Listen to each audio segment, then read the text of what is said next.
Oh, come on, I meant well. People always get it wrong, like seriously.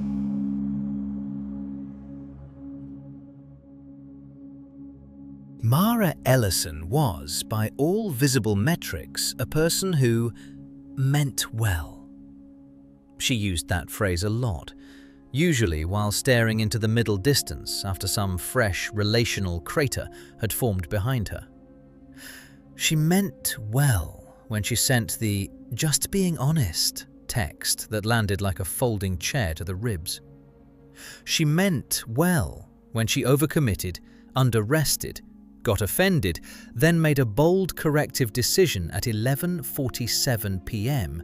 that felt holy, but was mostly caffeine and unresolved anxiety wearing a trench coat. She meant well when she dated men she was trying not to judge, which, in practice, had become a highly spiritualized form of ignoring red flags the size of airport runways. Mara loved God.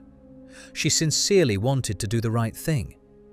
That was the confusing part, because somehow, with honest motives and an alarming number of color-coded journal entries, she still had a talent for becoming her own worst enemy.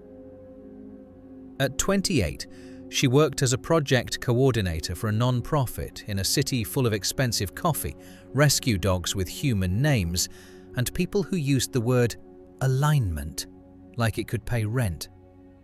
She was competent, warm, and just self-aware enough to be dangerous. Not dangerous to others exactly, though there had been casualties, but especially dangerous to herself.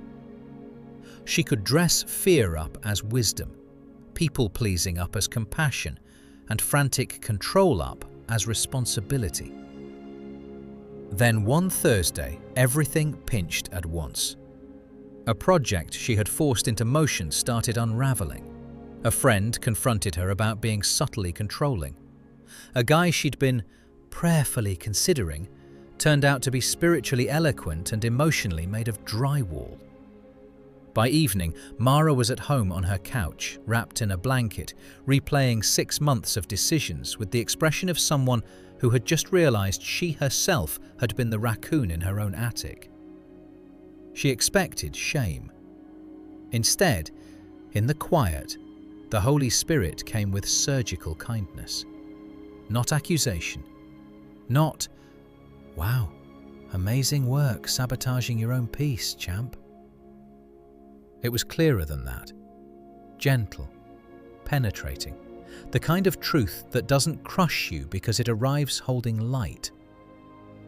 As she prayed, a pattern emerged.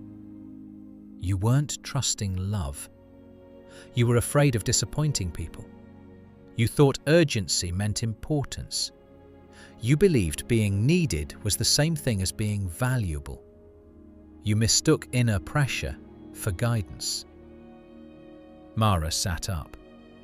One by one, false beliefs came into focus like bad subtitles finally being corrected.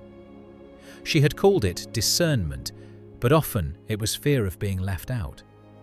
She had called it loyalty, but sometimes it was unbelief that God could lead other people without her managerial hovering. She had called it sacrifice, but sometimes it was the old lie that her worth had to be earned through emotional labor and heroic inconvenience. And then came the deeper mercy. The Holy Spirit did not merely expose the lies, He unveiled what was actually true. You are already loved. You do not have to force outcomes. Peace is not passivity. Saying no is not failure. Wisdom is gentle, clear, and without panic. I will show you what leads to life. John 16:13 became real to her in a way it never had before. The Spirit of truth unveils reality from within. He does not merely inform, He illuminates.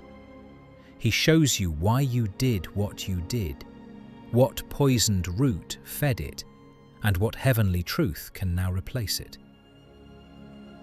That season was painful, but it became one of Mara's great upgrades.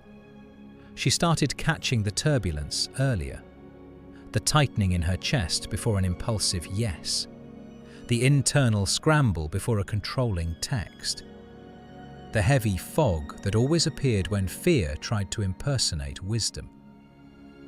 And instead of obeying it, she began pausing. Holy Spirit, what is true here? That question changed everything. Slowly, life grew brighter. Not shinier, brighter, more stable, more peaceful, more honest. She laughed more, slept better, stopped auditioning for the role of unpaid messiah in other people's chaos.